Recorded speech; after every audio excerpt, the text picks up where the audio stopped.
Hello, both of you. Thank you for letting me interview you. Could you just tell me who you are and what you do, please? Simon, do you want to kick I'll off? go first. Yeah, my name's Simon. I run a small indie label. It's a Brisbane label dealing with Brisbane bands. I've done around 30 physical, digital, 30 releases. Everything's available through all streams possible. I look at my business plan. It's about community, and that's one of the reasons why I just deal with Brisbane bands right now. They can come to my house. We can meet on a physical level. We can talk together. We can arrange things together. It's all about local, but everybody's a local somewhere. So I try and bring local music to the world, on a very small income spending stream. None of the bands have that much money. I don't have that much money. We are as independent as you come. I am the record label. I am the management that assists the bands. I don't really look at myself as management of the bands.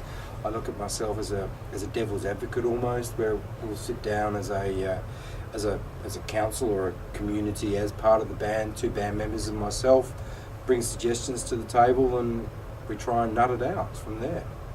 Cool. And you, Blair? Yeah, my name's Blair. I run Brisbane Sounds, which produces an annual compilation album each year of all Brisbane bands, all diverse genres, so it's not just rock and roll or old country or anything like that, so all across genres. And very much, I work as a promoter as well and as a school teacher, so I'm sort of passionate about the education side as well. But I'm very much in the same level as Simon, in the sense that my business is all about promoting Brisbane as a music city, both in Brisbane to Brisbane residents, but also to the world as well. So the idea of the Unconvention, being about doing it together, I can definitely see. Simon and I work on some projects together and whatnot as well. So bringing everyone together here is a fantastic opportunity. Yeah, and you've just taken part on a panel that discussed music as a product. I was really interested to hear what you were saying about bringing cassettes back. I've got a fondness for the old cassette, I have. How have you found that's gone? I was really interested in the argument between hard copy and the soft copy. It was...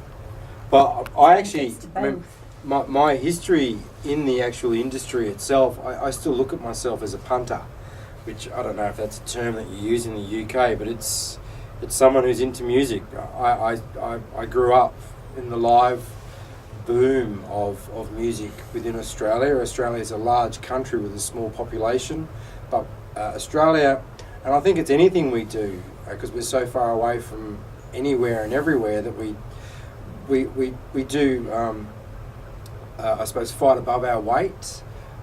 We believe in ourselves, and I say that to all the bands that I deal with. If you've got to believe in yourself. Don't believe in anybody else. Believe in yourself. Believe that you are making music that counts. If you don't believe that, you're behind the 8 ball then and there. I've grown up with physical product. I don't download product myself, but I understand where it is in today's market. The world is a lot smaller than what it was 10, 15, even 5 years ago. It's moving so fast. But I kind of started in the industry here in Brisbane. I used to own a small little record store called Skinny's Music, and I think we were one of the last of the indie stores. We were a dirty, skanky rock and roll store. Posters on the walls, posters on the ceilings, posters on the floor. It was where kids could come. Spend the whole afternoon. Well, where their parents didn't like going. We used to have a Mother's Day thing every year of music that your mother's going to hate. It wasn't for your mum, it was about yourself. Come in and buy it and and piss your mum off type thing. So it was.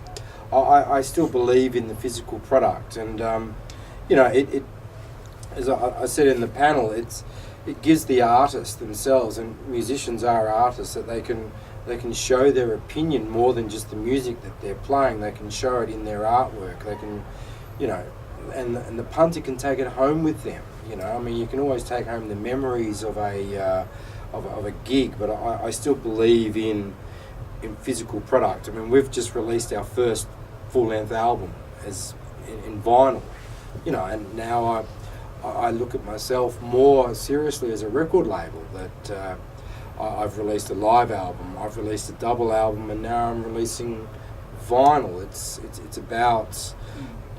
not offering product to everybody, but it's giving everybody or anybody an opportunity to choose their product.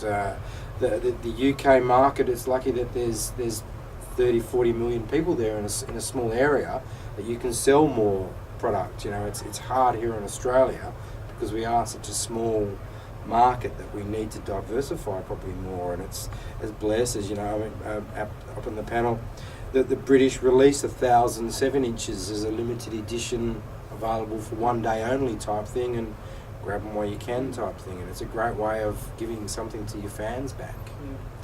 You know, certainly I'm Gen X, so I probably missed the whole Gen Y, you know, downloading is a part of life now kind of thing.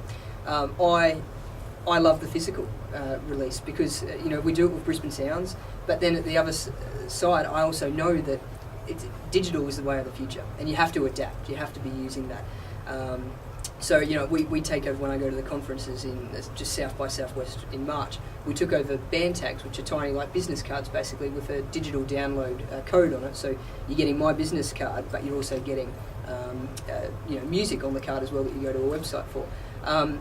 Yeah, the physical kind of thing. I love the art, and I've always grown up with having the art, having that piece of time when I know when I've gone and bought the CD, where I've bought it from, whether it be a live show or, you know, Skinny's Records, when I remember going in there when I was a kid. And, you know, that's an important thing for me, the physical kind of thing. But at the same time, digital, it's the way of the future, and you have to adapt. Yep. Yeah, and the whole issue of sharing. Well, we always shared. You know, Yeah. I used to. My partner's from Queensland. I moved over here in '94. I grew up in a place called Perth, which is 4,000 kilometres away from here. I mean, it's quite an isolated city. In Perth, there's a very strong music community. I've always felt that I've got okay music tastes. I used to do mixtapes for my mates, mixtapes for my partner. You know, write a letter. I mean, when was the last time anyone wrote a letter, you know, in physical ink on a piece of paper, and send that out to people? And they loved it. There's all free music. This is the thing I don't understand about the new digital world, that they think it's so new that you can stream music for free. Free music's always been there. You know, it's always available. I mean, a friend would buy a record and you would buy a record because you could only afford to buy one record each. You would end up with two products because he would put it on a tape for you. You know, I mean, that's one thing I'm always amazed about, is that there's such a big thing about free downloads and streams. But, you know, this day and age, the world is smaller. You need people to listen to your product. There's more opportunities of entertainment these days with big screen TVs, with your internet, with your iPad, with your iPhone, with everything. So, you know, you're competing against more products. Why not just get the product out there, be it free, or at least someone's listening? You know, if they like you, they'll come back. They'll come and see the show live. They'll buy a T-shirt. It's not just about the music is still number one if I had to put a scale of 1 to 10, but the merchandise and that is not far behind. It's just, you know, you can't take a digital download, or you can't wear a digital download. You can wear a T-shirt. You can show still the people that you're a fan of this band by the T-shirt you're wearing. You know, it's not just about physical, digital, streaming, whatever. It's about the products, about the artist, and the artist is still number one. And I still think live, seeing the band live, being part of that, you know, that audience of strangers all being drawn together for the one goal, and that's to enjoy a band and have some fun. And if you've got a good band, there's nothing better than a good live gig. I think at the end of the day, if you've got something that people want, you know, if you're a band that are really going places and you've got people that, you know, want to get behind you and whatnot, yeah, they might go and download a song or whatever, but they're going to come back and they're going to go to your shows, you know, because they can't download them, you know. They're going to go and buy T-shirts, you know, because they can't do that. So, you know, they're going to come back. If you've got something, if it's art that you're creating and it's fantastic, then people will buy that. You know, they'll buy other things out of it, kind of thing. So